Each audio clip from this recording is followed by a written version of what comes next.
그날 밤 나는 내 집 문 앞에 서 있었습니다. 아니, 정확히는 내 아들 집이라고 해야 할까요? 아니, 그것도 아닙니다. 등기부등본엔 분명 박동수 내 이름이 적혀 있었으니까요. 복도는 어두웠습니다. 현관등만 희미하게 켜져 있었죠. 며느리가 문틈 사이로 조심스럽게 하지만 단호하게 말했습니다. 오늘은 방을 좀 비워달라고. 밖에서 주무시면 안 되겠냐고. 찜질방 같은 데서요. 저는 아무 말도 하지 못했습니다. 그저 고개만 끄덕였죠. 그리고 돌아섰습니다.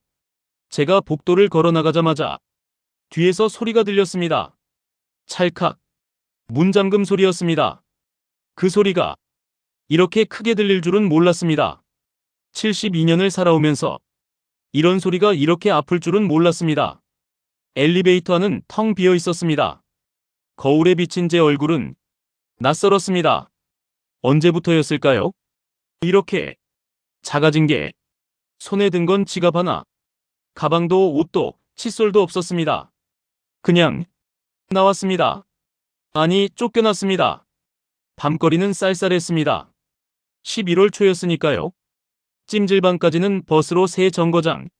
평소엔 가까운 거리였는데 그날 밤은 참 멀게 느껴졌습니다. 버스 안에서도 계속 생각했습니다. 왜 나는 아무 말도 하지 못했을까? 왜 나는 그냥 나왔을까? 대답은 나오지 않았습니다. 찜질방 입구에 도착했을 때 저는 처음으로 깨달았습니다. 아, 나는 지금 내 집에서 쫓겨난 거구나. 72살 먹은 노인이 밤 11시에 찜질방에 서 있구나. 입장료는 10,000원, 수건 대여료는 1,000원. 옷장키를 받고 탈의실로 들어갔습니다. 뜨거운 돌 위에 누웠지만 잠은 오지 않았습니다. 주변엔 코 고는 소리, 뒤척이는 소리들이 가득했지만 저는 천장만 바라보고 있었습니다. 그날 밤 저는 처음으로 생각했습니다. 이 집을 내가 왜 지키고 있어야 하나? 이 집에 내 자리는 어디에 있나? 그리고 48시간 뒤 이 집은 주인이 바뀌게 됩니다. 이 이야기는 2주 전으로 거슬러 올라갑니다. 아내가 세상을 떠난 건 1년 3개월 전이었습니다. 49년을 함께 산 사람이 떠나니 집은 너무 컸습니다. 아들 현민이가 말했죠. 아버지, 우리 집에서 같이 사시죠. 저는 고맙다고 했습니다. 하지만 속으로는 알고 있었습니다. 며느리 영은이가 그리 달갑지 않아 한다는 걸. 제가 머무는 방은 작은 방이었습니다. 안방은 아들 부부가 쓰고 큰 방은 손주들 방이고 저는 작은 방, 창문도 작고 옷장도 작은 방. 하지만 괜찮았습니다. 혼자 지내는 것보단 가족과 함께 있는 게 낫다고 생각했으니까요. 처음엔 그랬습니다. 처음엔 첫 번째 균열은 냉장고에서 시작됐습니다. 제가 먹으려고 남겨둔 반찬이 사라졌습니다. 며느리에게 물으니까 상했을 것 같아서 버렸다고 했습니다. 어제 만든 건데요. 그렇게 말하려다가 참았습니다. 괜찮다고 했습니다. 괜찮다고. 두 번째는 세탁기였습니다. 제가 빨래를 돌렸는데 며느리가 다시 돌렸습니다. 세제 냄새가 너무 강하다면서요. 저는 평생 그 세제를 써왔는데 아내도 그 세제를 썼는데 하지만 이젠 아들 집이니까 며느리 방식에 맞춰야겠죠. 그렇게 생각했습니다. 세 번째는 TV였습니다. 저는 뉴스를 보고 싶었습니다. 하지만 며느리는 드라마를 보고 있었죠. 채널을 돌리려다가 눈치가 보였습니다. 며느리의 작은 한숨 소리, 짧은 침묵. 저는 그냥 방으로 들어갔습니다. 뉴스는 나중에 봐도 되니까요. 가장 견디기 힘들었던 건 냄새 이야기였습니다. 며느리가 아들에게 말하는 게 들렸습니다. 문 틈새로 아버님 방에서 냄새가 난다고. 노인 냄새라고. 환기를 시켜도 냄새가 밴다고. 저는 그날 샤워를 2번 했습니다. 옷도 전부 빨았습니다. 방문도 하루 종일 열어뒀습니다. 하지만 냄새는 제가 맡을 수 없었습니다. 제 생일은 11월 3일입니다. 아내가 살아있을 땐 항상 미역국을 끓여줬습니다. 소박하지만 따뜻한 생일이었죠. 올해는 아무도 기억하지 못했습니다. 아들도 며느리도 손주들도.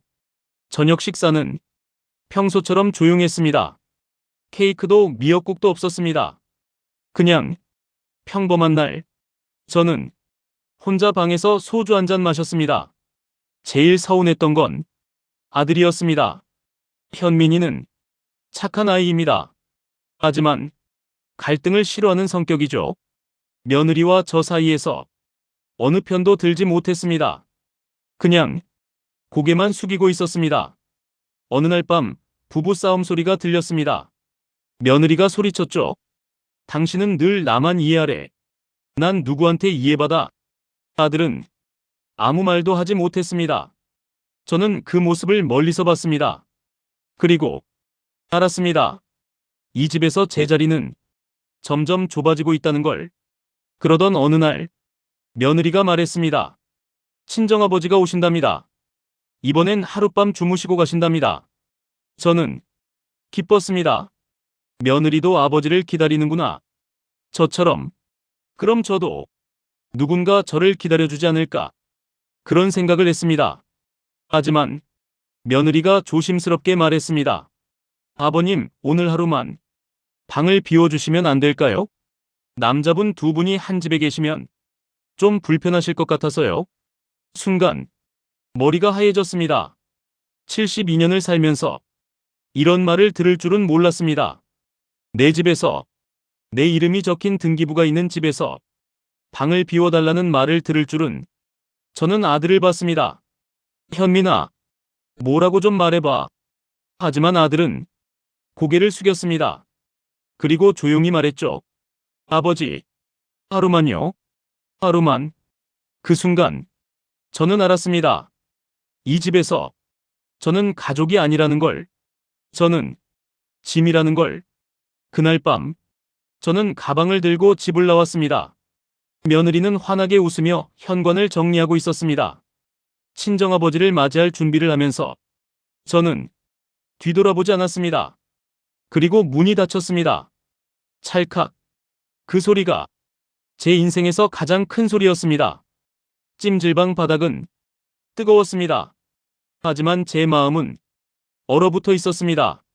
주변 사람들은 편히 잠들어 있었지만 저는 천장만 바라보고 있었습니다. 생각했습니다. 나는 왜 아무 말도 하지 못했을까?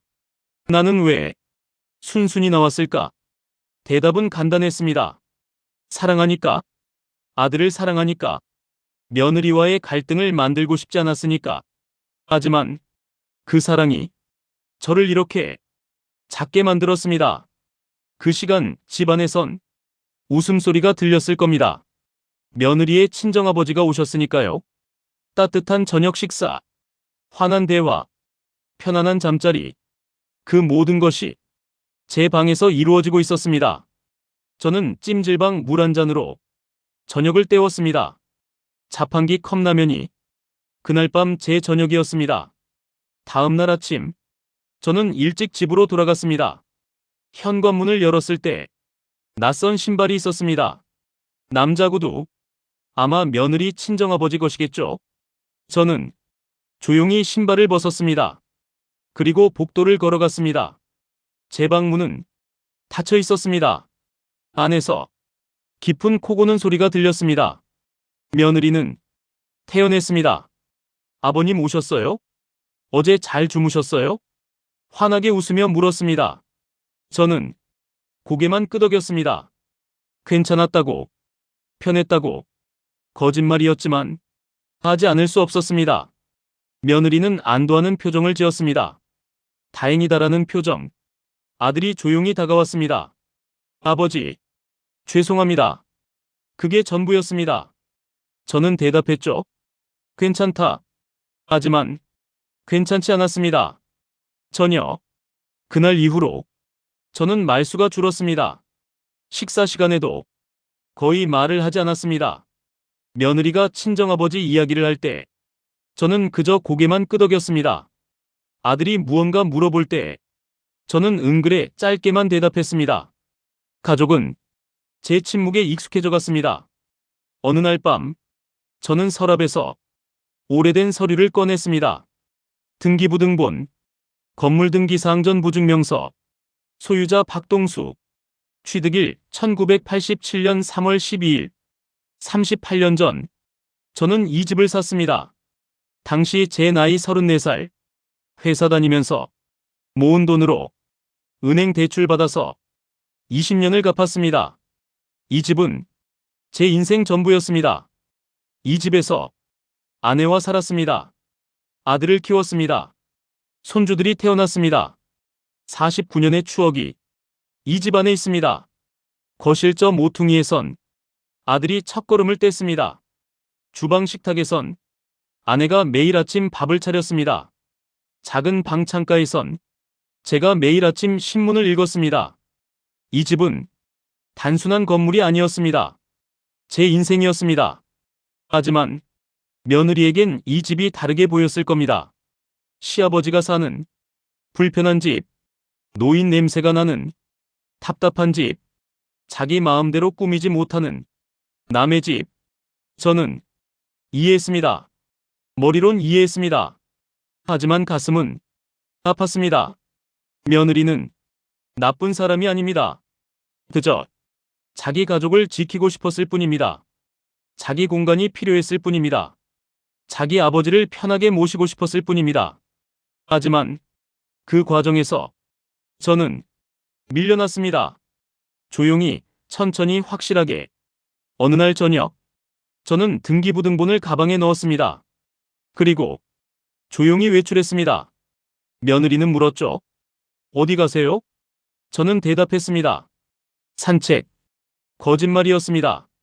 부동산 사무소 앞에 섰을 때 손이 떨렸습니다. 정말 이렇게 해야 하나? 정말 이 집을 팔아야 하나? 하지만 다른 방법이 없었습니다. 저는 문을 열었습니다. 소장은 놀랐습니다. 파신다고요? 갑자기요?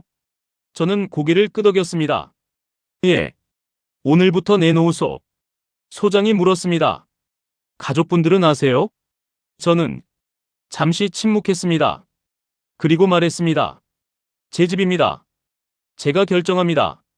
소장은 서류를 꺼냈습니다. 요즘 이 동네 매물이 귀합니다. 금방 나갈 겁니다. 시세는 12억. 저는 말했습니다. 11억 5천에 내놓으소. 빨리 팔고 싶습니다. 소장은 눈을 크게 떴지만 고개를 끄덕였습니다. 그럼 일주일 안에 나갈 겁니다. 그날부터 모든 게 비밀리에 진행됐습니다. 집 사진 촬영, 매물 공고, 방문 예약. 가족은 아무것도 몰랐습니다. 며느리는 여전히 집안일을 했고, 아들은 여전히 출퇴근을 했고, 저는 여전히 조용했습니다. 3일 후, 첫 방문객이 왔습니다. 30대 부부였습니다. 아이가 둘 있다고 했습니다. 학군도 좋고 집 상태도 좋다고 했습니다. 며느리가 의아해했습니다. 저분들 왜 왔어요? 저는 대답했습니다. 부동산에서 잘못 보낸 것 같소. 거짓말이었습니다. 그날 저녁, 며느리가 말했습니다. 아버님, 저희 아빠가 써요. 그날은 상황이 좀 그랬어요. 이해해 주셔서 감사해요. 저는 고개만 끄덕였습니다. 이해한 게 아니었지만, 용서한 게 아니었지만, 그저 말하지 않았을 뿐입니다. 일주일 후, 부동산 소장에게서 전화가 왔습니다. 계약자 나왔습니다. 젊은 부부요. 전액 현금입니다. 잔금일만 잡으면 됩니다. 저는 잠시 숨을 멈췄습니다. 그리고 말했습니다. 최대한 빨리 잡아주소. 어느 날 밤, 아들이 조용히 말했습니다. 아버지, 서운하신 거 알아요? 그런데 여보 입장도 좀 이해해 주세요. 여보도 힘들거든요. 그 순간 저는 깨달았습니다. 아들도 결국 며느리 편이구나. 저는 혼자구나. 계약 전날 밤, 저는 가족과 마지막 저녁을 먹었습니다. 물론 가족은 몰랐습니다. 그게 마지막인 줄. 식탁은 조용했습니다. 며느리는 TV를 보고 있었고, 아들은 휴대폰을 보고 있었고, 저는 밥을 씹고 있었습니다. 49년간 이 식탁에서 먹었던 밥들이 주마등처럼 스쳐 지나갔습니다. 장금일 아침, 저는 평소처럼 일어났습니다. 평소처럼 세수했습니다. 평소처럼 아침을 먹었습니다. 하지만 가슴은 두근거렸습니다. 오늘 모든 게 끝납니다. 오늘 모든 게 시작됩니다. 오후 2시, 새 집주인 가족이 집을 다시 방문했습니다. 계약서를 들고, 통장을 들고. 며느리가 놀랐습니다. 저분들, 왜 또 오셨어요? 아들도 의아해했습니다. 아버지, 저분들 누구예요? 저는 침묵했습니다. 이제 말할 시간입니다. 거실에 모두 모였습니다. 새 집주인 부부, 제 아들 부부, 그리고 저 부동산 소장이 서류를 펼쳤습니다. 잔금 계약서입니다. 박동수 씨, 여기 서명하시면 됩니다. 순간 거실이 얼어붙었습니다. 며느리가 소리쳤습니다. 잠깐만요. 이게 무슨 일이에요? 아버님, 이게 무슨 짓이에요? 저는 조용히 대답했습니다. 이 집 팔렸소. 며느리는 주저앉았습니다. 아들이 달려왔습니다. 아버지, 왜 이러세요? 왜 우리한테 말도 없이? 왜 마음대로? 저는 아들을 똑바로 봤습니다. 마음대로? 내 집을 내가 파는 게 마음대로냐? 저는 가방에서 등기부등본을 꺼냈습니다. 그리고 식탁 위에 펼쳤습니다. 소유자 박동수. 취득일 1987년 3월 12일. 이거 보이나? 내 이름이야. 38년 전부터 내 집이었어. 며느리가 울부짖었습니다. 그럼 우린 어디서 살라는 거예요? 우린 어떡하라고요? 애들은 어떡하고? 저는 차갑게 대답했습니다. 나도 그날 밤 똑같이 물었소. 나는 어디서 자라고? 저는 천천히 말했습니다. 당신들이 친정아버지 모시던 그날 밤 나는 찜질방에서 잤소. 문을 잠갔지. 찰칵하고. 그 소리가 얼마나 컸는지 아나? 저는 처음으로 목소리를 높였습니다. 냉장고에서 내 반찬 버리고, 세탁기 다시 돌리고, TV 채널 못 돌리게 하고, 냄새 난다고 하고, 생일날 아무도 기억 안 하고. 그게 전부 괜찮았소. 참을 수 있었소. 그런데 내 방에서 나가라고 했을 때, 내 집에서 내가 짐이 됐을 때, 그때 나는 깨달았소. 여기 내 자리가 없구나. 내가 환영받지 못하는구나. 며느리가 울며 말했습니다. 그건 잠깐이었어요. 하루만이었어요. 그렇게까지 할 일은 아니잖아요.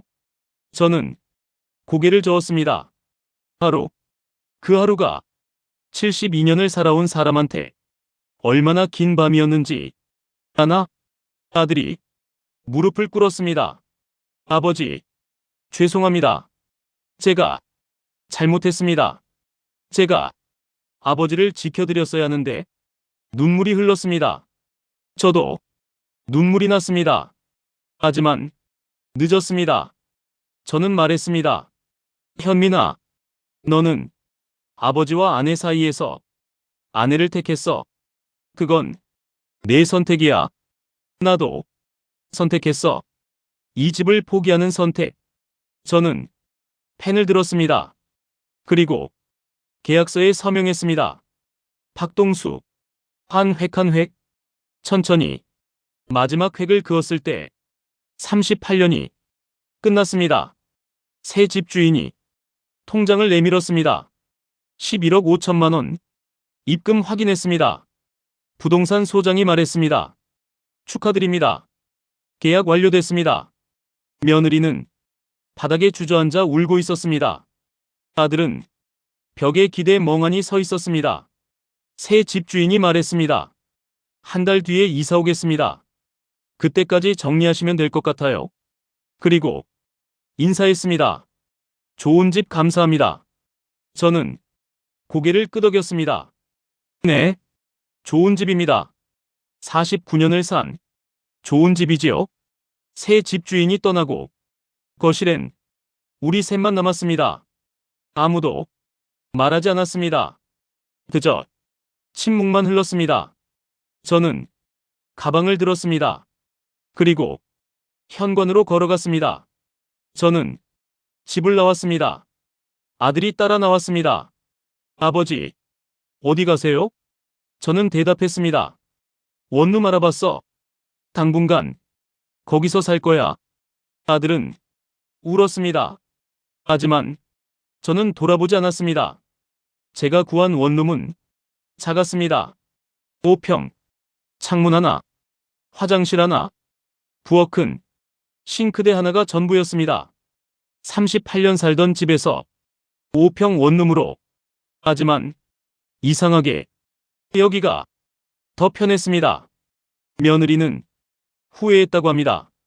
매일 울었다고 합니다. 전셋집을 알아보면서 울었다고 합니다. 하지만 이미 늦었습니다. 집은 다른 사람 거였으니까요. 아들은 자책했다고 합니다. 회사에서도 집중을 못했다고 합니다.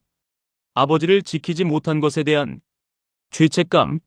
하지만 저는 말하고 싶었습니다. 그때 말했어야지. 그때 나를 지켜줬어야지. 손주들이 물었다고 합니다. 할아버지는 왜 안 와요? 우리 집은 왜 이사 가요? 아들은 대답할 수 없었다고 합니다. 어떻게 설명해야 할지 3개월이 흘렀습니다. 아들 가족은 전셋집으로 이사했습니다. 좁은 곳이었습니다. 예전 집의 절반도 안 됐습니다. 며느리는 매일 후회했다고 합니다. 하지만 어쩔 수 없었습니다. 저도 외로웠습니다.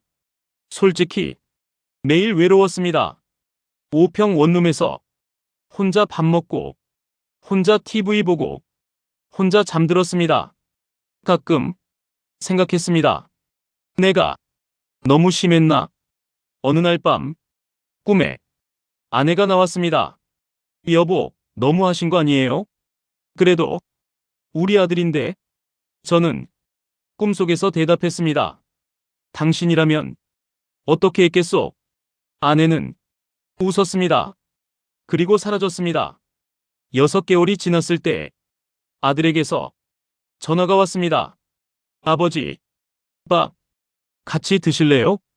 저는 잠시 망설였습니다. 그리고 대답했습니다. 그래. 우리는 작은 식당에서 만났습니다. 아들 혼자 왔습니다. 며느리는 차마 얼굴을 못 본다고 했습니다. 식사는 조용했습니다. 서로 말이 없었습니다. 아들이 천천히 말했습니다. 아버지, 저 깨달았어요. 제가 정말 잘못했다는 걸. 아버지를 지켜드렸어야 했는데. 저는 고개를 끄덕였습니다. 저도 말했습니다. 나도 미안하다. 너무 극단적이었나 싶어. 하지만 달리 방법을 몰랐어. 말로 해결되지 않더라. 아들은 고개를 숙였습니다. 며칠 후 아들이 편지를 가져왔습니다. 며느리가 쓴 편지였습니다. 아버님, 평생 용서받지 못해도 할 말이 없습니다. 제가 너무 이기적이었습니다. 아버님이 얼마나 외로우셨을지, 얼마나 상처받으셨을지 이제야 알겠습니다. 다시는 이런 실수하지 않겠습니다. 1년이 지났을 때 아들 가족이 제 원룸을 찾아왔습니다.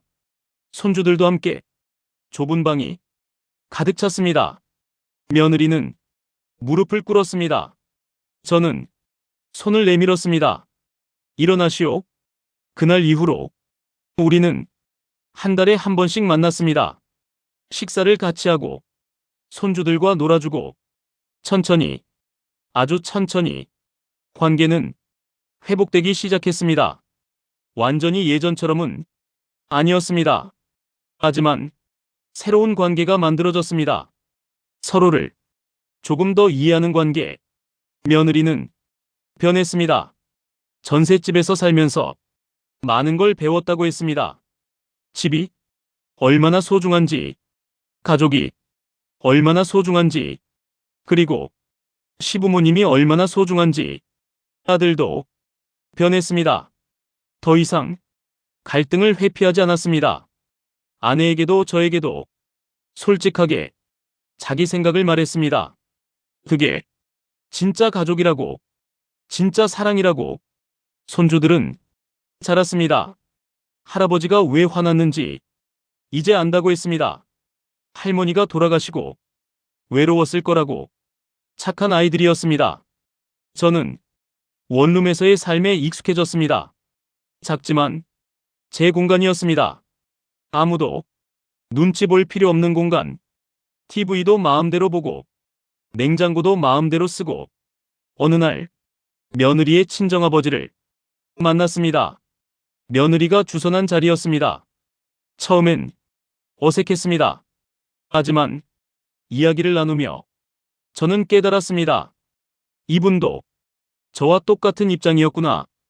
그분이 말했습니다. 저도 사위 눈치 봅니다. 딸 내 집 갈 때마다 조심합니다.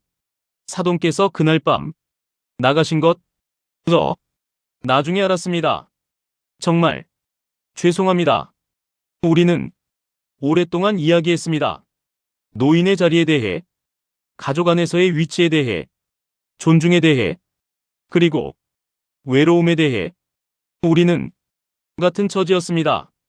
어느 날 길에서 새 집주인을 만났습니다. 아직도 그 집에 사신다고 했습니다. 좋은 집이라고 했습니다. 아이들이 행복하다고 했습니다. 저는 웃었습니다. 다행이네요. 그날 밤 저는 옛집 앞에 갔습니다. 38년을 살던 집. 창문엔 불이 켜져 있었습니다. 아이들 웃음소리가 들렸습니다. 저는 한참을 서 있었습니다. 후회했냐고요? 글쎄요. 가끔은 후회했습니다. 너무 극단적이었나 싶었습니다. 하지만 대부분은 이게 맞았다고 생각했습니다. 그날 밤 방을 비워달라는 말. 그게 얼마나 큰 상처였는지 가족들은 이제 알았습니다. 존중이란 게 이런 거구나. 작은 배려, 작은 말 한마디가 얼마나 중요한지. 2년이 지났을 때 아들이 제안했습니다. 아버지, 다시 같이 살까요? 이번엔 넓은 집으로 이사해서 아버지 방도 크게 만들어서. 저는 고개를 저었습니다. 저는 말했습니다. 아니다. 이제 혼자가 편하다. 너희도 너희끼리 사는 게 좋아. 대신 자주 보자. 한 달에 한 번씩. 그게 더 좋겠다. 그렇게 우리는 새로운 균형을 찾았습니다. 같이 살지는 않지만 자주 만나고 서로를 존중하고 거리를 유지하면서도 가까운 그런 관계. 명절이 되면 아들 집으로 갑니다. 하루만 있다가 돌아옵니다. 며느리는 저를 잘 챙겨줍니다. 예전처럼 눈치 보이지 않습니다. 서로 편안합니다. 3년이 흘렀습니다. 저는 여전히 원룸에 삽니다. 가끔 외롭지만 괜찮습니다. 아들이 자주 옵니다. 손주들도 자주 옵니다. 며느리도 가끔 옵니다. 어느 날 며느리가 혼자 찾아왔습니다. 아버님, 진심으로 죄송했습니다. 그리고 감사합니다. 저를 깨우쳐 주셔서. 저는 고개를 끄덕였습니다. 나도 배웠어. 손주가 편지를 썼습니다. 할아버지, 저 이제 중학생이에요. 할아버지가 왜 그때 화났는지 이제 알아요. 가족이란 게 같이 사는 게 다가 아니라는 것도 알아요. 서로 존중하는 거 맞죠? 할아버지 사랑해요. 저는 그 편지를 액자에 넣었습니다. 원룸 벽에는 아내 사진이 걸려 있습니다. 가끔 사진을 보며 말합니다. 여보, 내가 잘한 걸까요? 대답은 없지만 아내는 웃고 있습니다. 그걸로 충분합니다. 집은 이렇습니다. 38년을 산 그 집을. 하지만 가족은 잃지 않았습니다. 오히려 되찾았습니다. 진짜 가족을, 서로를 존중하는 진짜 가족을. 사람들은 묻습니다. 후회하지 않느냐고. 저는 이렇게 대답합니다. 집은 다시 살 수 있지만 자존심은 다시 사기 어렵습니다. 존중은 요구하는 게 아니라 보여주는 겁니다. 그날 밤 문잠금 소리. 그 소리가 저를 깨웠습니다. 그리고 가족을 깨웠습니다. 지금 저는 5평 원룸에 삽니다. 하지만 행복합니다. 왜냐하면 이제 우리는 알기 때문입니다. 가족이란 같은 집에 사는 게 아니라 같은 마음으로 사는 거라는 걸.